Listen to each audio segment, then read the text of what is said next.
ঘুমের মধ্যে নিয়মিত ভয় পাচ্ছি, এটা কিসের লক্ষণ? আমি কি ধরে নেব যে আমার জিনে ধরছে, নাকি আমাকে বজ্জিনে রাত্রিবেলায় ডিস্টার্ব করছে? কিভাবে বুঝবো? আল্লাহ সুবহানাহু ওয়া তাআলা কুরআনুল কারীমের মধ্যে কি বলছেন? ওয়াজআলনাল লাইলা লিবাসা। এই রাতটাকে আল্লাহ বানিয়েছেন হচ্ছে বিশ্রামের জন্য। এখন কিছু কিছু মানুষ ঘুমের মধ্যে দেখবেন খালি আটকে উঠছে, এমনি এমনি কিন্তু আটকে ওঠে না, হয় খারাপ স্বপ্ন দেখে অথবা দেখা যায় যে কেউ তাকে ডিস্টার্ব করছে। কেমন ঘুমন্ত অবস্থা আছে, মনে হচ্ছে যে আমার পাশে কেউ দাঁড়ানো, মনে হচ্ছে স্বপ্নের মধ্যে দেখছে যে সে আকাশ থেকে শূন্য ভেসে বেড়াচ্ছে, বিল্ডিং এর উপর থেকে পড়ে যাচ্ছে, সাপ তার দিকে তেড়ে আসছে, অথবা দেখা যাচ্ছে যে গাছের উপরে উঠেছে, গাছ থেকে পড়ে যাচ্ছে, চিৎকার করছে, সাপে তাকে পেঁচায় ধরছে, চিৎকার করছে, কেউ তার ডাকে সাড়া দিচ্ছে না, কেউ তার এই আহ্বানে বা চিৎকারে কোনো সাড়া দিচ্ছে না, কেউ শুনছে না তার কথা। এই জিনিসগুলোকে আসলে বিশেষ করে যারা গবেষক, হাদিস বিশারদ, তারা বিভিন্নভাবে ব্যাখ্যা করেছেন। এগুলো কখনো কখনো হয় বজ্জিনের আসর থেকে, কখনো হয় ভয়ের কারণে, কখনো হয় কল্পনাপ্রসূত স্বপ্ন থেকে। স্বপ্ন হয় দুই ধরনের, একটা হচ্ছে হলম, যেটা খারাপ স্বপ্ন, আর একটা হচ্ছে রুইয়া, যেটা আল্লাহর পক্ষ থেকে। তো একটা হচ্ছে শয়তানের পক্ষ থেকে, একটা হচ্ছে আল্লাহর পক্ষ থেকে। আল্লাহর পক্ষ থেকে যখন স্বপ্ন হয়, সেই স্বপ্নগুলো ভালো স্বপ্ন হয়।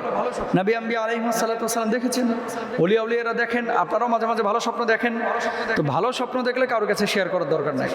খারাপ স্বপ্ন যখন দেখছেন, হলম, তখন আপনার কিছু করণীয় আছে। করণীয়টা কি? আপনি ডান কাত থাকলে বাম কাত হয়ে যাবেন, বাম কাত থাকলে ডান কাত হয়ে যাবেন।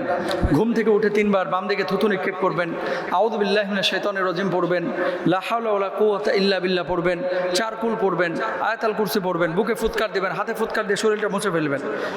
আচ্ছা, এরপর আরেকটা কি?